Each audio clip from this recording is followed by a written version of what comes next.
നമസ്കാരം. ഇക്കുറി സംസ്ഥാന ബജറ്റിൽ ക്ഷേമ പെൻഷൻ വർധന പ്രഖ്യാപിക്കണമെന്ന് LDF-ൽ നിന്ന് സമ്മർദ്ദം ശക്തമായിരിക്കെ അതിനായി പണം കണ്ടെത്താൻ കഴിയാതെ ധനവകുപ്പ് 1600 രൂപയാണ് ഇപ്പോൾ നൽകുന്ന പ്രതിമാസ പെൻഷൻ. ഇതാകട്ടെ കൃത്യമായി നൽകാൻ കഴിയുന്നുമില്ല. ഈ മാസത്തെ പെൻഷൻ കൂടി ചേർത്താൽ ഇപ്പോൾ തന്നെ 5 മാസത്തെ പെൻഷൻ കുടിശ്ശികയാണ്. ക്ഷേമ പെൻഷൻ വിതരണത്തിനായി കുറച്ചെങ്കിലും പണം കണ്ടെത്തുന്നതിനായി ലിറ്ററിന് 2 രൂപ നിരക്കിൽ ഇന്ധന സെസ് ഏർപ്പെടുത്തിയെങ്കിലും ആകെ 750 കോടി രൂപ മാത്രമാണ് ഇതുവരെ പിരിഞ്ഞു കിട്ടിയത്. ഇതിൽ നിന്ന് ഒരു മാസത്തെ പെൻഷൻ നൽകാൻ പോലും പണം തികയില്ല. 900 കോടിയോളം രൂപ വേണം ഒരു മാസത്തെ പെൻഷൻ വിതരണത്തിന്.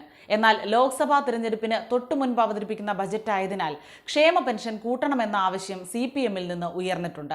താഴെത്തട്ടിൽ പാർട്ടി പ്രവർത്തകർ നേരിടുന്ന ഏറ്റവും വലിയ വിമർശനം ക്ഷേമ പെൻഷൻ കൃത്യമായി ലഭിക്കുന്നില്ല എന്നതാണ്. തിരഞ്ഞെടുപ്പ് പ്രചാരണത്തിൽ ഈ വിമർശനം നേരിടാൻ പെൻഷൻ വർധന കൊണ്ട് ഒരു പരിധിവരെ കഴിയും എന്ന വിലയിരുത്തലുണ്ട്. 2021-ൽ ഒന്നാം പിണറായി സർക്കാർ അവതരിപ്പിച്ച അവസാന ബജറ്റിലാണ് ക്ഷേമ പെൻഷൻ 100 രൂപ കൂട്ടി 1600 ആക്കിയത്.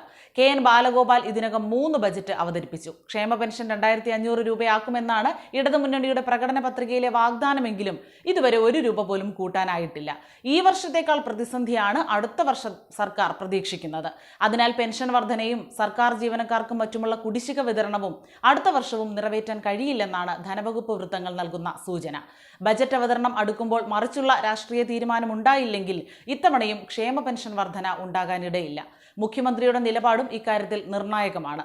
സംസ്ഥാനത്തിന്റെ കടമെടുപ്പ് പരിധിയിൽ നിന്ന് കിഫ്ബിയുടെയും മറ്റും വായ്പകൾ ഒഴിവാക്കി കിട്ടുന്ന തരത്തിൽ സുപ്രീം കോടതി വിധി ഉണ്ടായാൽ സർക്കാരിന് അടുത്ത വർഷം വലിയ പ്രതിസന്ധിയില്ലാതെ മുന്നോട്ട് പോകാനാകും. മറ്റന്നാളാണ് കേസ് സുപ്രീം കോടതി പരിഗണിക്കുന്നത്. അതേസമയം അടുത്ത മാസം പുതിയ സംസ്ഥാന ബജറ്റ് അവതരിപ്പിക്കാനിരിക്കെ കഴിഞ്ഞ ബജറ്റിൽ പദ്ധതികൾക്കായി നീക്കിവെച്ച 7460.65 കോടി രൂപയിൽ 1/3 മാത്രം ചെലവിട്ട് തദ്ദേശ സ്ഥാപനങ്ങൾ. സർക്കാരിന്റെ ധനപ്രതിസന്ധി രൂക്ഷമായി തുടരുന്ന സാഹചര്യത്തിൽ 2489 കോടി രൂപ മാത്രമാണ് ഇതുവരെ ചെലവിട്ടത്. 440.51 കോടി രൂപ അനുവദിക്കാത്തതിനാൽ 18,000-ൽ പരം ബില്ലുകൾ സംസ്ഥാനത്തെ വിവിധ ട്രഷറികളിൽ കെട്ടിക്കിടക്കുകയാണ്. കഴിഞ്ഞ സാമ്പത്തിക വർഷം ഇതേ സമയത്തെ പദ്ധതി വിഹിത വിനിയോഗത്തിലെ പുരോഗതി പോലും ഇത്തവണയില്ലെന്ന് കണക്കുകൾ വ്യക്തമാക്കുന്നു. 86,883 പ്രോജക്റ്റുകളാണ് ഇത്തവണ 1200 തദ്ദേശ സ്ഥാപനങ്ങൾ തയ്യാറാക്കിയത്. ഇവയുടെ പുരോഗതി 33.36% മാത്രമാണ്. ട്രഷറികളിലുള്ള 18,169 ബില്ലുകൾ പാസാക്കി പണം അനുവദിച്ചാൽ 2,929.17 കോടിയായി ചെലവിടൽ ഉയരുമെന്ന് മാത്രം. മെയിൻ്റനൻസ് ഗ്രാന്റുമായി ബന്ധപ്പെട്ട 229 കോടി രൂപയുടെ 7,000-ൽ പരം ബില്ലുകളും ട്രഷറികളിൽ കുടുങ്ങി. കോർപ്പറേഷനുകളിൽ 25% ഫണ്ട് പോലും ചെലവിടാനായിട്ടില്ല. 87 നഗരസഭകളിൽ ഇത് 30%-ന് താഴെയാണ്. ഇതോടെ ഇത്തവണയും പദ്ധതി നിർവഹണം സാമ്പത്തിക വർഷത്തിന്റെ അവസാനം കണക്കുകളിലെ കളി മാത്രമായി അവശേഷിക്കും. പണം അനുവദിക്കുന്നതിലും പ്രോജക്റ്റുകൾ തയ്യാറാക്കുന്നതിലും വന്ന നിയന്ത്രണങ്ങളാണ് പദ്ധതി പുരോഗതിയെ പിന്നോട്ടടിച്ചത്. സംസ്ഥാന സർക്കാർ 1851 കോടി രൂപ വീതം 3 ഗഡുവായി നൽകുന്ന പ്ലാൻ ഫണ്ടിന്റെ ആദ്യ ഗഡു ഏപ്രിലിൽ നൽകി. 2ാം ഗഡു ഓഗസ്റ്റിന് പകരം നവംബറിലാണ് കൈമാറിയത്. ജനുവരി ആദ്യവാരമാണ് 3ാം ഗഡു നൽകേണ്ടത്.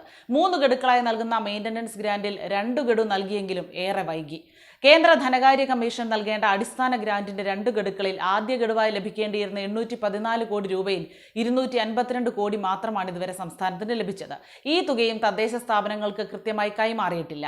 അടിസ്ഥാന ഗ്രാന്റിൽ മുഴുവൻ തുകയും നൽകാതെ കേന്ദ്ര സർക്കാർ പുതിയ നിബന്ധനകൾ അടിച്ചേൽപ്പിച്ച് ഫണ്ട് തടയുകയാണ് എന്നാണ് സംസ്ഥാനത്തിന്റെ വാദം.